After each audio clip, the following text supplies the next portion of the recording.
کہ رسول اللہ صلی اللہ علیہ وسلم کی جب سلیکشن کا وقت آیا, اللہ نے آخری نبی بھیجنے کا ارادہ کیا, تو دنیا کی تمام قوموں کی طرف نظر ڈالی. یہ حدیث میں آتا ہے, حدیث کے الفاظ یہ نہیں ہے, مفہوم بیان کر رہا ہوں. دنیا کی تمام قوموں کی طرف, بولو بھائی کس قوم میں آئے گا, کس نسل میں آئے گا؟ بہت سارے لوگ تھے غیر مسلموں میں جن کی نسلیں چلتی آ رہی تھیں.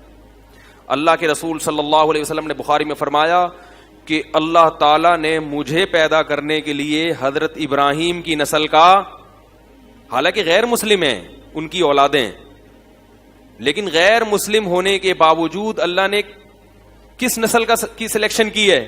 ابراہیم کی اولاد کی. حالانکہ حضرت ابراہیم کی جو اولاد تھی اس میں بھی آپ نے فرمایا تمام اولاد نہیں, بنی کنانہ کا انتخاب کیا, پھر اس میں بھی تمام نہیں, بنو ہاشم کا انتخاب کیا, قریش کا, پھر اس قریش میں بھی بنو ہاشم کا انتخاب کیا. سلیکشن ہوئی ہے کہ کون سا خاندان, کون سا قبیلہ, کون سا نسب, کون سی قوم. قوموں میں عرب قوم کا انتخاب کیا گیا ہے. ایک ایک چیز کی سلیکشن ہوئی ہے کہ اس قوم میں بھیجوں گا. حالانکہ تعلیم کے لحاظ سے, تہذیب کے لحاظ سے عرب اس وقت سب سے کمتر تھے. یہود و نصارہ, عیسائی اور یہودی اس وقت سب سے آگے تھے. بات آ رہی ہے کہ نہیں آ رہی ہے؟ بھائی پڑھے لکھے یہود و نصارہ تھے, ترقی ان کے پاس زیادہ تھی, عرب کے پر کوئی حکومت کرنا پسند نہیں کرتا تھا. اس وقت کی بات کر رہا ہوں. لیکن اللہ نے اس ایجوکیٹڈ قوم کو چھوڑ کر, اور نبی بھی ان میں زیادہ آ چکے تھے, وہ لوگ زیادہ پیغمبروں پر ایمان رکھتے تھے. عرب صرف ابراہیم علیہ السلام اور اسماعیل کے بعد کوئی پیغمبر ان میں نہیں آیا. تو اسلام کے زیادہ قریب عرب تھے یا یہود و نصارہ تھے؟ ارے بولو نا یار. یہود و نصارہ اسلام کے زیادہ قریب تھے, کیونکہ وہ تورات اور انجیل اللہ کی کتابوں کی تلاوت کیا کرتے تھے. گویا ہم یہ کہہ سکتے ہیں کہ اس زمانے کے مسلمان یہودی عیسائی تھے. عرب وہ تو بت پرست تھے, جس کا اسلام بالکل مخالف ہے. یہودی اور عیسائی نہ بت پرست تھے نہ قبر پرست تھے, آج بھی نہیں ہے. آپ یورپ امریکہ میں جو گوروں کی قبریں جا کے دیکھو, آپ کو اپنے قبرستانوں سے اچھا ان کا قبرستان لگے گا. اور ہمارا جا کے دیکھ لو, یہاں پہ ہر قبر ایسا لگ رہا ہے حبیب بینک کی بلڈنگ بن رہی ہے. میں دیکھتا ہوں کبھی یوٹیوب پہ برطانیہ کا قبرستان, کہتا ہوں یار یہ تو سعودی عرب کا قبرستان لگ رہا ہے. سعودی عرب یا عرب کنٹریز میں تو الحمدللہ قبر پرستی نہیں ہے, لیکن پاکستان میں, انڈیا, بنگلہ دیش, بندے کی زندے میں اتنی اہمیت نہیں ہوتی, مرنے کے بعد کہتے ہیں نا ہاتھی مرا ہوا 1.25 لاکھ کا ہوتا ہے, انسان بھی مرا ہوا زیادہ ویلی. وہ میں نے اتوار کے بیان میں کہا تھا کہ ایک صاحب ہے, ان کا آدھا دھڑ فالج زدہ ہے, تو انہوں نے مجھے کال کی کہ میں کسی مزار پہ جا رہا تھا, مجھے کسی نے بتایا وہاں جاؤ تو ٹھیک ہو جاؤ گے, تو آپ کا بیان سن کے ارادہ ترک کر دیا. تو مجھے خیال آیا کہ جو مزار کے اندر ہے اس کے دونوں دھڑ کام نہیں کر رہے. کیا خیال ہے؟ جس کا آدھا کام کر رہا ہے وہ اس سے ٹھیک کروانے جا رہا ہے جس کے دونوں دھڑ. بالکل سینس لیس باتیں ہیں یا نہیں ہیں؟ ارے بھائی اگر وہ تمہیں آدھا دھڑ ٹھیک کر سکتا تو سب سے پہلے اپنے دونوں دھڑ, کہتے چلو اپنا 1/4 تو ٹھیک کرو, کم از کم ایک چماٹ مارنے کے قابل تو بنو نا, ایک تھپڑ مارنے کے قابل کچھ تو کرو. وہ ایک آدمی گیا نا کسی ڈاکٹر کے پاس کہ جی مجھے 1 کے 2 نظر آتے ہیں. ڈاکٹر نے کہا آپ چاروں کو یہی بیماری ہے؟ ڈاکٹر نے کہا آپ چاروں کو یہی بیماری ہے. اس کو 1 کے کتنے نظر آ رہے تھے؟ 4 نظر آ رہے. تو خیر کیا بات چل رہی تھی, ادھر ادھر کلابازی ہم بہت کھاتے ہیں بیان میں. ہاں یہود و نصارہ کی بات میں کر رہا تھا کہ اس زمانے میں جس قوم میں محمد صلی اللہ علیہ وسلم آئے ہیں وہ قوم اسلام سے بہت دور تھی. یہود و نصارہ اسلام کے قریب تھے. عیسیٰ ابن مریم پر عیسائی ایمان رکھتے تھے, اور عیسیٰ ابن مریم سے پہلے جتنے پیغمبر آئے ان پہ یہودی ایمان رکھتے تھے, نماز پڑھا کرتے تھے, بت پرستی کو برا سمجھتے تھے, قبر پرستی کو برا. اور عربوں نے 360 بت بیت اللہ کے اندر رکھے ہوئے تھے لا کے. پھر بھی اللہ نے سلیکشن کی ہے, پوری دنیا پہ نظر ڈالی. کس قوم میں؟ عرب میں کس کی نسل میں؟ حضرت ابراہیم کی. ابراہیم کے تو بہت سارے بچے ہیں. کس میں؟ اسماعیل کی اولاد میں. اسماعیل کے بھی بہت سارے بچے ہیں کنانہ کی اولاد میں. کنانہ کے بھی بہت سارے بچے ہیں, اس میں سے کون سا قبیلہ بھائی؟ قریش میں. قریش میں بھی تو ہیں, بنو ہاشم میں نہیں آئی بات.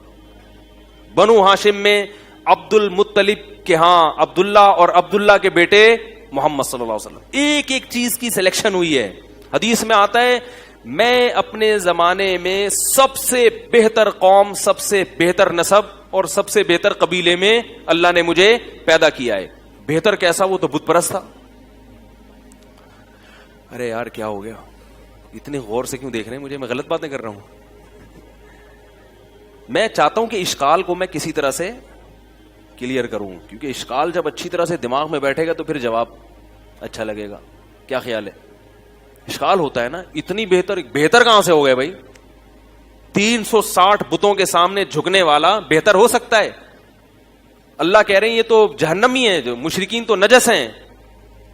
ایسے ایسے القابات اللہ ان کو دے رہے ہیں, لیکن اللہ پھر بھی پیدا کس میں کر رہے ہیں؟ عرب میں, بت پرستوں میں. کیوں؟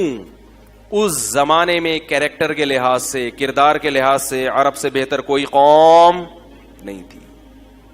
یہود و نصارہ عبادت گزار تھے اس وقت کے, ڈنڈیاں بھی مارتے تھے, جھوٹ بولتے تھے, وعدہ خلافی معاہدہ کر کے مکر جاتے تھے. یہ ڈرامے بازیاں کس میں چلنی تھیں؟ بولو بھائی, یہود و نصارہ میں. اللہ نے کہا اس قوم کے ہاتھ میں قیادت نہیں آئے گی. ان کے کردار سے یہ جب مسلمان ہوں گے نا, 2 نمبریاں وہی رہیں گی ان کی. ان کے کردار کو دیکھ کر لوگ اسلام سے پیچھے ہٹیں گے. تبلیغ میں وقت تو لگا لیا, مگر اندر سے کیا رہے؟ وہی چور کے چور. سب نہیں بھائی, بہت بڑے بڑے چور ہم نے دیکھے ہیں تبلیغ میں وقت لگا کے تھوڑی سی کم ہو جاتی ہے چوری, مگر 2 نمبر. ایک صاحب کا بھی فون آیا, کہہ رہے ہیں یار وہ نے مجھے ٹھگ لیا. میں نے اس سے کہا یار تمہاری داڑھی بھی؟ اس نے کہا داڑھی اپنی جگہ بھائی, کاروبار اپنی جگہ ہے بھائی. مسلمان اس وقت جو دنیا میں مار کھا رہا ہے وہ کس کی وجہ سے؟ کردار کی وجہ سے.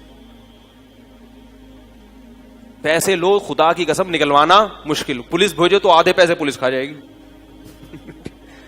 پولیس کے ذریعے نکلوائے, اس سے پولیس کے سے نکلواؤ, ایک نئی ٹینشن, کیونکہ پولیس بھی آپ ہی کی مسلمان ہے. تو عرب میں کیا خاص بات تھی؟ کردار. کافر ہے تو کافر ہے, مسلمان ہے تو مسلمان, 2 نمبر ہی نہیں. منافق آپ کو عربوں میں نہیں ملیں گے. منافق اس وقت جو تھے عبداللہ بن ابی, یہ سب یہودی تھے جو اپنے آپ کو مسلم شو کرتے تھے جب مسلمانوں میں ہوتے, اور جب مشرکین کے پاس جاتے تو اپنے آپ کو غیر مسلم. ادھر بھی عرب کی زبان ایک تھی, انہوں نے کہا کافر ہے تو کیا ہے؟ کافر ہے. نہیں مانتے تو نہیں مانتے, لالچ میں اسلام قبول نہیں کریں گے. اسلام کی طرف آئے تو یہ بہادری اسلام کے لیے. عربوں میں بڑی کوالٹیز تھیں. عربوں میں ایک خاص بات تھی, صلہ رحمی. آج کوئی مجھے کہہ رہا تھا کہ وہ فلاں قوم میں یہ برائی, فلاں قوم میں یہ برائی. میں نے کہا قوموں کے پیچھے نہ پڑو, اپنی قوم کی برائیاں کسی کو نظر نہیں آتی. ہمیشہ دوسرے قوموں کی برائی نظر آئے گی اور اپنی قوم کی اچھائی. کہہ رہے ہماری قوم میں کیا برائی ہے؟ میں نے کہا تمہاری یہ برائی ہے کہ تم جب پٹو گے نا تمہارا بھائی تمہارا ساتھ نہیں دے گا. تم پڑھے لکھے بہت ہو, تم جب پٹو گے تمہارے بھائی تماشا دیکھیں گے اور وہاں سے بھاگ جائیں گے, بولیں گے کیس کر دو اس کے خلاف بھائی. اور میں نے کہا جس قوم کی تم برائیاں کر رہے ہو نا اس میں درجنوں برائیاں ہیں, مگر اس میں کسی کے شخص کو ہاتھ لگا کے دیکھو پورا قبیلہ اٹھ کے آ جائے گا. تو ہر قوم میں برائیاں بھی ہیں, ہر قوم میں اچھائیاں بھی ہیں. عرب میں ایک بہت بڑی کوالٹی کیا تھی؟ رشتہ داری کو جوڑنا. لڑتے تھے مگر بڑے مضبوط خاندانی نظام تھا, فیملی سسٹم بہت مضبوط تھا. ایک بڑی کوالٹی تھی بہادری. عرب کی جو شاعری ملتی ہے اس میں عورتیں مردوں کو بہادری پہ ابھارا کرتی تھی. بزدل قوم دنیا پہ حکومت, بولو بھائی, نہیں کر سکتے. کل ایئر فورس کے کوئی صاحب تھے میرے پاس. میرے کو جو کوئی کسی بھی فیلڈ کا کوئی بندہ ملتا ہے نا تو میں اس کا پورا خون چوس لیتا ہوں اس فیلڈ سے متعلق معلومات لینے کے لیے. یہ جو میں ممبر پہ میرا ایک بیان آیا ابھی, آپریشن سے جو بچے پیدا ہو رہے ہیں یہ نیچرل نہیں ہے, یہ ڈاکٹروں کی کوتاہی ہے. اس پہ بعض لوگوں نے نیگیٹو کمنٹس کیے ہیں کہ بھائی ان کو کیا پتا, یہ کوئی میڈیکل. بھائی ہمیں نہیں پتا, ہم بھی اسی دنیا میں رہتے ہیں. لوگ کہتے ہیں, ایک صاحب نے وہ اس پہ کمنٹ جاری کی ہے کہ وہ ویڈیو وائرل ہوئی, بہت زیادہ چلی ہے, وہ 1 ہفتے میں 7-8 لاکھ تک اس کے ویورز پہنچ گئے. اب اس پہ کچھ ڈاکٹروں کے بھی نیگیٹو کمنٹس آئے کہ ایکچولی ہوتا یوں ہے کہ بچہ یوں ٹیڑھا ہو جاتا ہے تو پھر اس کو آپریشن کر کے نکالنا پڑتا ہے, اگر نہیں نکالا تو مر جائے گا. ان مولویوں کو کیا پتا ہے بھائی. یعنی مطلب ان کا یہ تھا ممبر پہ بیٹھ کے یہ پھینک رہے ہیں. میں مانتا ہوں کہ ہزاروں میں کوئی ایک کیس ایسا ہو سکتا ہے کہ آپریٹ کرنے کی ضرورت پڑے, ہزاروں میں, مگر یہ ہزاروں میں ایک کا نہیں ہو رہا. ہر دوسری تیسری عورت کا بچہ آپریشن سے ہو رہا ہے. یہ بیماری کی وجہ سے نہیں ہے, یہ کس کی وجہ سے ہے؟ ڈاکٹروں کی خیانت ہے یہ. اور یہ بات بھی ڈاکٹر ہی کہتے ہیں کہ ڈاکٹر کیا کر رہے ہیں, خیانت کر رہے ہیں. بات ٹاپک چینج ہو رہا ہے لیکن جلدی سے میں سمیٹ کے پھر اصل موضوع کی طرف آتا ہوں. آپ نے یہ جو یہاں بیٹھے نا, تو پھر یہ اس کا ٹیکس یہ ہے کہ یہ گچی پکڑ کے رکھنی ہے آپ نے کہ بیان یہ ٹاپک کہاں سے چینج ہوا, تاکہ وہیں سے میں آگے شروع کروں. میرے پاس گائنی کی ڈاکٹرز کی کالز آتی ہیں. کالز یہ بتانے کے لیے نہیں آتی کہ یہ ہو رہا ہے, وہ یہ پوچھنے کے لیے کہ ہماری جاب حلال بھی ہے یا نہیں ہے. میں کہتا ہوں بھائی کیوں حلال نہیں ہے, کیوں, آپ کو کیا کہہ رہے. مسئلہ یہ ہے کہ جو ہاسپٹل ہے اس نے ہمیں ہدف دیا ہوتا ہے کہ اتنے پیسے آپ نے سال میں کما کے دینے ہیں, لہذا ہمیں پتا ہوتا ہے کہ ماں کو آپریشن کی ضرورت نہیں ہے, مگر ہم لکھ کے دے رہے ہوتے ہیں. یہ ڈاکٹروں کی گواہی. میں ڈاکٹروں کا نام نہیں لوں گا بھائی, نام تھوڑی لے سکتے ہیں ممبر پہ بیٹھ کے فلانی ڈاکٹر کا فون آیا, فلانی گائنی کی ڈاکٹر کا, یہ دیکھو اسے جا کے تصدیق کرا لو. تو کہے گی بھائی آپ ہمارا راز کیوں فاش کر رہے ہو. خود ڈاکٹرز کی کالز آتی ہیں کہ ہسپتال والے کیا کرتے ہیں, مجبور کرتے ہیں. اور آپریشن اتنا خطرناک ہے عورت کے لیے, نارمل ڈیلیوری سے کسی عورت کے 12 بچے پیدا ہو جائیں, ابھی ڈائری میں لکھ لیں, پوری ذمہ داری کے ساتھ کہہ رہا ہوں, 12ویں بچے کے بعد بھی ایسی ہی ہوگی جیسے پہلے بچے کے بعد. فٹنس میں کوئی خرابی نہیں آتی, بشرطے کہ اس کو خوراک بھی کھلائی جائے. صرف بچے ہی نہیں کہ پیدا کر رہے ہیں اور اس کو خوراک دے نہیں رہے. خوراک میں کیا ہے, دوائیں نہیں, کھجور, دودھ, سیب. بات آ رہی ہے سمجھ میں. کھجور کا اللہ نے خود قرآن میں ذکر کیا حاملہ عورت کے لیے. تو پریگنینسی میں خاتون کو کیا کھلانی ہے زیادہ, کھجوریں کھلاؤ, دودھ پلاؤ اور سیب کھلاؤ صبح نہار منہ. تو خوراک ٹائٹ ہونی چاہیے. سمجھ میں آ رہی ہے بات. باقی یہ نیچرل ہے. اگر اس کی وجہ سے عورت کی صحت خراب ہوتی نا تو یہ نیچرل پروسیس تھوڑی ہوتا. عورت کے لیے ضروری ہے اس پروسیس سے گزرنا, ورنہ بوڑھی ہو جائے گی, ورنہ خراب ہو جائے گی وہ. تو 12 بچے بھی اگر پیدا ہو جائے, خوراک کا اگر پراپر خیال کیا جائے, آرام کا خیال کیا جائے, جاب بھی کر رہی ہیں اور صبح سے لے کے رات تک ماری ماری پھر بھی رہی ہیں گھروں میں بالکل, تو وہ ایک الگ چیز ہے. پھر اس کے وہ تو ایک ظاہر ہے آپ ظلم کر رہے ہو نا. اس کے آرام کا خیال کیا جائے, اس کی خوراک کا خیال کیا جائے, تو 12ویں بچے کے بعد بھی وہ ایسی ہوگی جیسے پہلے بچے. فٹنس میں کوئی کمی نہیں, بلکہ اور زیادہ اچھی ہو جائے گی. جن عورتوں کی اولادیں نہیں ہوتی اور جن کے ہوتی ہیں, ان دونوں کی فٹنس میں زمین آسمان کا فرق. جن کی اولاد نہیں ہوتی بوڑھی ہو جاتی ہیں جلدی, اور آپریشن سے پیدا ہو جائے ایک. اب اس پہ میں کیا گوگل کی رپورٹ پیش کروں, میں کہوں اپنے خاندان کی عورتوں کو جا کے دیکھ لو جن کے آپریشن سے ہوا ہے. معذرت کے ساتھ بھینس میں اور عورت میں کوئی فرق نہیں رہتا. معذرت کچھ زیادہ کہہ دیا میں نے, لیکن ایسی چربی چڑھتی ہے جسم کے اوپر. ڈاکٹر پیسے بنایا جا رہا ہے, لکھ لکھ لے بنایا جا رہا ہے. اس کو یہ بھی احساس نہیں ہے کہ میں کیا کروں. اور وہ جو اینٹی بایوٹک کھائے گی زخم کو پورا کرنے کے لیے, فوراً اس اینٹی بایوٹک کے اثرات عورت کی فیڈ میں جائیں گے, اور بچے کے پہلا جو گھونٹ اس کے پیٹ میں اترے گا نا, وہ آگمنٹن کا جائے گا. بھائی ماں جو کھاتی ہے دودھ میں فوراً اثرات آتے ہیں. بچہ پہلے دن سے اینٹی بایوٹک کھانا, بھائی آپریشن تو ماں کا ہوا, بچے کو کیوں کھلا رہے ہو. اس لیے میرے بھائی اپنے آپ کو اس عذاب سے بچاؤ, اور ڈاکٹروں کو اللہ کا واسطہ کہ ڈاکٹر ایسا کرتی کیوں ہیں جو لیڈی ڈاکٹر ہیں, کیونکہ نیچرل پروسیس جو ہے نا 2 دن بھی لگ سکتے ہیں, 3 دن بھی لگ سکتے ہیں, 1 ہفتہ بھی لگ سکتا ہے. سمجھ رہے ہو. ڈاکٹر کے پاس اتنا ٹائم, کہہ رہے کیا بار بار پیشنٹ آیا, ابھی نہیں, جاؤ واپس اگلے ہفتے واپس آنا یار. پھر 3-4 گھنٹے بھی لگ سکتے ہیں اس پروسیس میں. کہتے ہیں چھوڑو یار, اتنا ٹینشن لینے کی نہیں ہے, انہوں نے نمٹانے ہوتے ہیں. یہ بزنس بن چکا ہے, کاروبار بن چکا ہے, یہ انسانیت کی خدمت نہیں ہے. ہاں میں یہ نہیں کہتا کہ سارے ایک جیسے ہوتے ہیں, سارے کبھی بھی خراب نہیں ہوتے. یہ جو ڈاکٹر ہمیں ایسی چیزیں بتا رہے ہیں, ظاہر ہے یہ اچھے ہیں تبھی تو بتا رہے ہیں کہ یار یہ ممبر پہ بتاؤ لوگوں کو.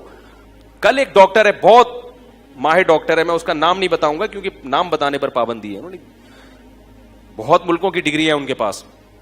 انہوں نے بھی یہ بات بتائی کہ بہت کچھ کیا ہو رہا ہے, غلط ہو رہا ہے میڈیکل سائنس کی فیلڈ میں, اور ڈاکٹر اپنے پیسے بنانے. ایک اور بات آپ کو بتاؤں, یہ جو ڈاکٹر بات بات پہ ٹیسٹ لکھ کے دیتے ہیں, لیبارٹری والوں سے ان کے کھانچے.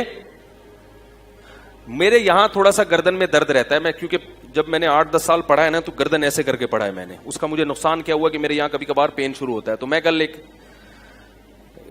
فزیو تھراپی کے ایک بہت بڑے ڈاکٹر ہیں ان کے پاس چلا گیا, تو انہوں نے مجھے بتایا, انہوں نے کہا کہ درجنوں ڈگری ہیں ان ڈاکٹر کے پاس, کیونکہ مولوی نہیں ہے وہ بلکہ مولویوں کے خلاف ہیں. وہ مجھے ہی بیٹھ کے مفتیوں کے خلاف تقریر کرنا شروع کر دی.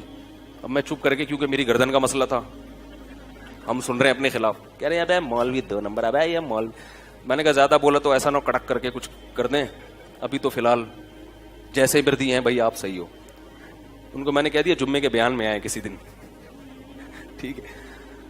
تو انہوں نے بتایا کہ یہ جو ایم آئی آر کرواتے ہیں نا, ایم آئی آر, یہ مشینیں 50 لاکھ کی مشین ہے. ایم آئی آر ہوتا ہے, ایم آر آئی, سوری ایم آر آئی, 50 لاکھ کی مشین ہے. اب یہ پرائیویٹ ہسپتالوں نے ایم آر آئی کی مشینیں منگوا لی. اب جن کے سروائیکل پین ہوتا ہے, اب ان مشین والوں کو پتا ہے کہ 50 لاکھ کی مشین ہے, تو جب تک اس پہ لوگ ٹیسٹ نہیں کروائیں گے یہ ہمارا خرچہ پورا نہیں ہوگا. تو ڈاکٹروں سے انہوں نے کھانچے کھولے ہوئے, ذرا سا آپ کے کمر میں پین ہے ایم آر آئی کروا لو, ڈاکٹر لکھ کے دے گا, اور پھر اس سے کھانچا بھی کھولا ہوا ہے کہ اتنے پیسے میرے اتنے تمہارے. اور مجھے اس کی تصدیق ایسے بھی ہوتی ہے کہ میرے پاس پرسوں سعودیہ سے کال آئی, یا سعودیہ سے پاکستان سے, انہوں نے کہا کہ میری کیا ارننگ جائز ہے. میں نے کہا کیوں؟ کہہ رہے میں ایک مشین پہ بیٹھتا ہوں, ایکس رے مشین ہے, اور میں لوگوں کے ایکس رے کرتا ہوں, تو ڈاکٹروں کی طرف سے پرچیاں آتی ہیں کہ اتنا ہمارا ہے, اس میں اتنا کس کا ہے, ہمارا ہے. تو کیا میرے لیے ڈاکٹر کو یہ پیسے دینا جائز ہے؟ میں نے کہا آپ کے لیے جائز ہو یا نہ ہو, ڈاکٹر کے لیے لینا بہرحال حرام ہے. مریض اس کے پاس اس لیے نہیں آیا کہ آپ وہاں سے اپنے الگ سے کھانچے کھول کے رکھیں. تو یہ آپ کی میڈیکل سائنس کی فیلڈ میں ہو رہا ہے, جو کہ ہو رہا ہے. اس لیے اللہ کا واسطہ حتی الامکان اپنے آپ کو ڈاکٹروں سے بولو بھائی بچاؤ, تمام دوائیں بچوں کی پہنچ سے, تمام ڈاکٹر بچوں کی پہنچ سے دور رکھو. اور اگر ڈاکٹر کے پاس جانا ہے تو پہلے جیسے کسی مولوی کے پاس جانے سے پہلے اس کے درجنوں بیانات سنتے ہو, بہت اچھی طرح تحقیق کرتے ہو کہ 2 نمبر عالم تو نہیں ہے, اسی طرح تحقیق کرو کہ یہ 2 نمبر ڈاکٹر تو نہیں ہے. اور یہ بھی آپ کو بتا دوں, جو 2 نمبر ہوتا ہے اکثر اس کے پاس رش زیادہ ہوتا ہے, اکثر 100% ایسا نہیں ہے, اچھے لوگوں کے پاس بھی ہوتا ہے, لیکن اکثر 2 نمبروں کے پاس رش زیادہ ہوتا ہے. اچھے لوگ پبلک کو سمجھ, مثال کے طور پر آپ کو سروائیکل پین ہو رہا ہے, آپ گئے ڈاکٹر کے پاس, ڈاکٹر صاحب میں ایکس رے کروا لوں, نہیں کوئی ضرورت نہیں ہے بھائی, یوں یوں یوں کرو ٹھیک ہو جائے گا. یہ کوئی ڈاکٹر ہے؟ آپ کیا کہو گے, یہ کوئی ڈاکٹر ہے. ڈاکٹر صاحب کو اس کو دوا, کوئی دوا کی ضرورت نہیں ہے بھائی, اس طرح گرم کر کے, اس طرح تو نہیں, یعنی تھوڑا سا سکائی کر لیا کرو. آپ کہیں ڈاکٹر نہ کوئی پرچہ لکھ کے دیا, نہ کوئی بڑی بھرکم فیس 20 روپے لی اور مشورے کے وہ بھی, اور میں ویسے ہی جیسا گیا تھا ویسے ہی آ رہا ہوں, نہ کوئی پرچی نہیں میرے پاس, ایسے ایسے تو میں ویسے بھی کر لوں. بھائی پرابلم ہی یہ ہے کہ آپ کمپیوٹر پہ یوں کر کے بیٹھے رہتے ہیں. تو ڈاکٹر نے بالکل صحیح مشورہ دیا, یار تھوڑا سا ہلو جلو, ایکسرسائز کرو. تو ایسے ڈاکٹر کے پاس رش تھی. تو میں ایک چائلڈ اسپیشلسٹ کے پاس لے گیا اس کو.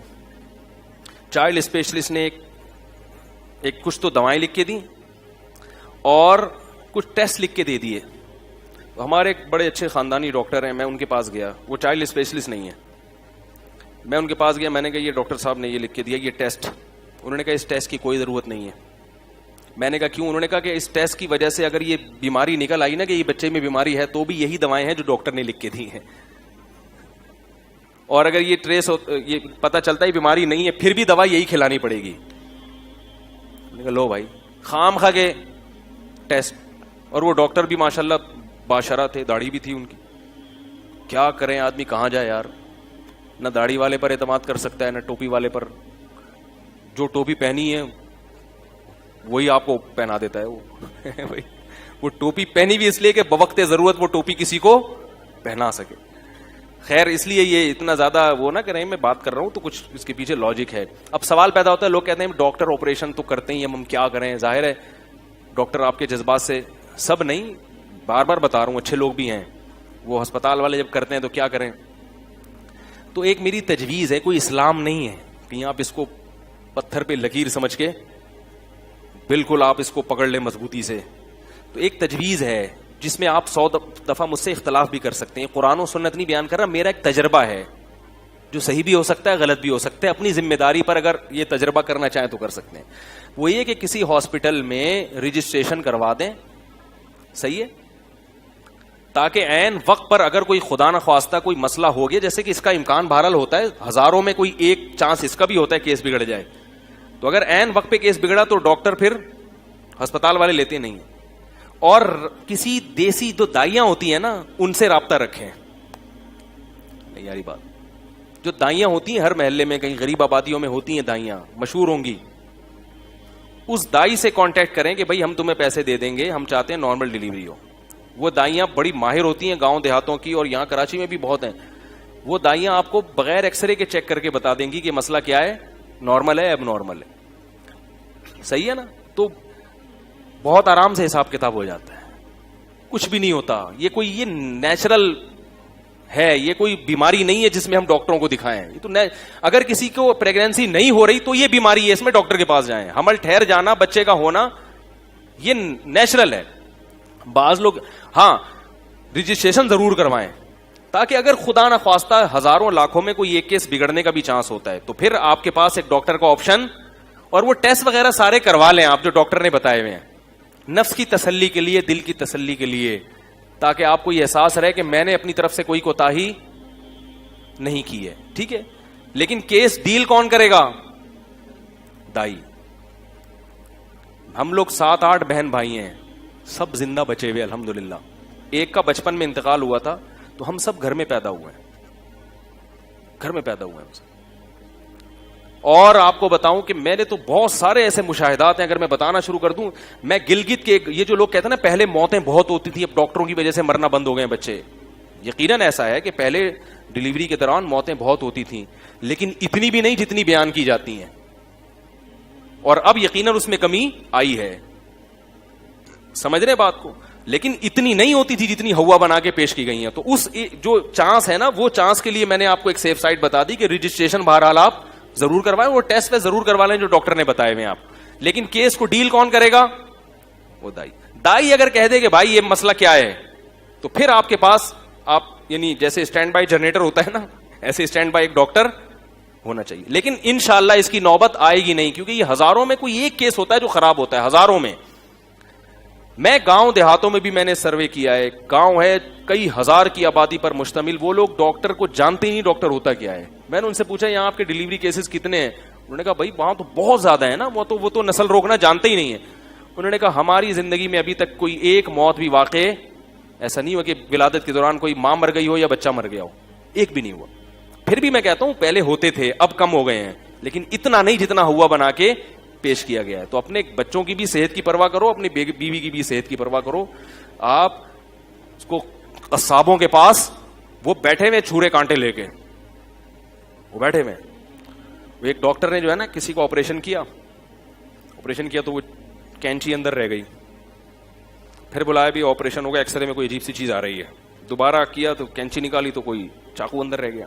مذاق ہے, یہ حقیقت نہیں ہے.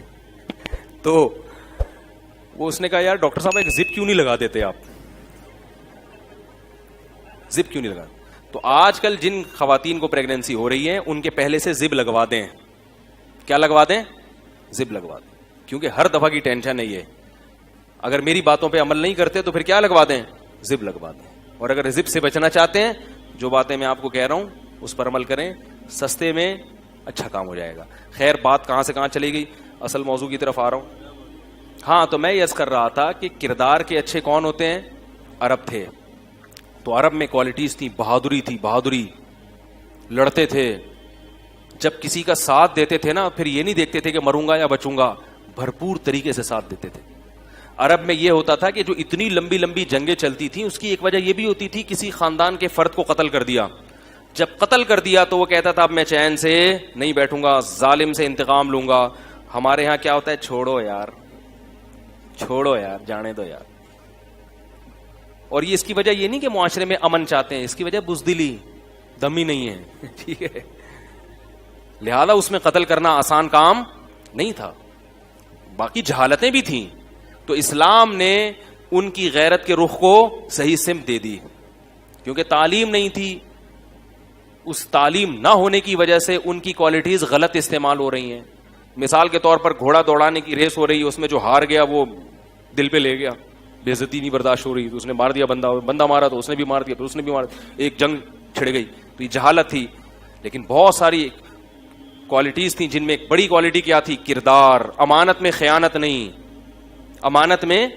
اور اللہ نے پیغمبر کو اس میں اس لیے بھیجا کہ جو خود کردار کے اچھے ہوتے ہیں وہ کسی اور کے کریکٹر کو بھی آسانی سے جان لیتے ہیں. اس لیے 40 سال کے بعد نبی نے عربوں میں یہ دعویٰ کیا, بتاؤ تم نے مجھے کبھی جھوٹ بولتا ہوا پایا؟ انہوں نے کہا نہیں. بتاؤ کبھی خیانت کرتا ہوا پایا؟ نہیں. کیسا کردار پایا؟ ہر لحاظ سے پرفیکٹ.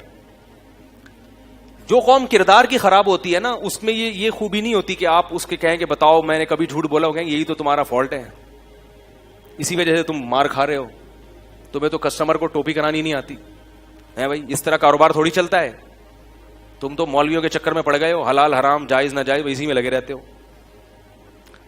تو وہ جو کردار کا خراب ہوتا ہے نا, اس کو کردار کا اچھا سمجھ میں نہیں آتا. یہی عرب تھے جب ان میں یہ ایمان لائے ہیں اور اللہ اس کی رسول کی باتوں پر یقین کر لیا, پھر انہی کی تجارتیں دیکھ کے لوگوں نے اسلام قبول کیا ہے. آپ صلی اللہ علیہ وسلم بازار میں گئے, صحیح حدیث ہے, آپ نے دیکھا گندم کی بوری ہے, بوری میں اوپر جو ہے اچھی صاف گندم ہے, جب آپ نے بوری کے اندر ہاتھ ڈالا تو نیچے گیلی گندم.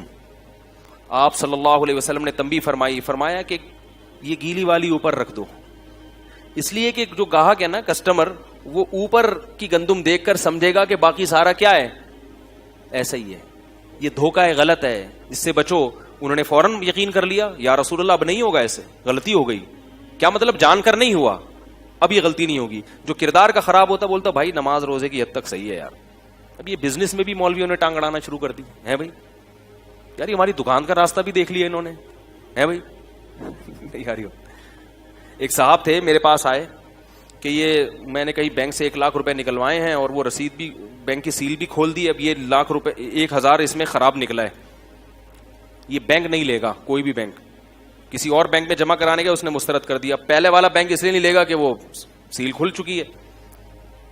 تو کہنے لگا میں اس سے گوشت خرید رہا ہوں, کیونکہ کسائی بیچارے کو کیا پتا کہ یہ اتنا سا اس میں سوراخ ہے جس کی وجہ سے یہ نوٹ نہیں چلے گا. میں نے کہا اللہ کے بندو, جب تم اپنے لیے پسند نہیں کرتے کہ تمہیں کوئی یہ نوٹ دے, تو کسائی کا کیا قصور ہے جا کے اس کو دے رہے ہو؟ کتنی غلط بات ہے. تو یہ ہمارے قوم میں ماشاءاللہ کیا چل رہا ہے, یہ چل رہا ہے. تو کردار ایک بہت اہم چیز ہے, اور اسی کیریکٹر کی وجہ سے رسول اللہ صلی اللہ علیہ وسلم نے, جی 1 منٹ کے لیے کیا کریں؟ اچھا چلیں ٹھیک ہے, 1 منٹ کے لیے بیان بند کر دیں, تو وہ تو ادھورا رہ جائے گا. آپ نے گچی پکڑی ہوئی ہے نا, کہاں سے مجھے بتا دیں. نہیں کردار کا تو مجھے بھی پتا ہے.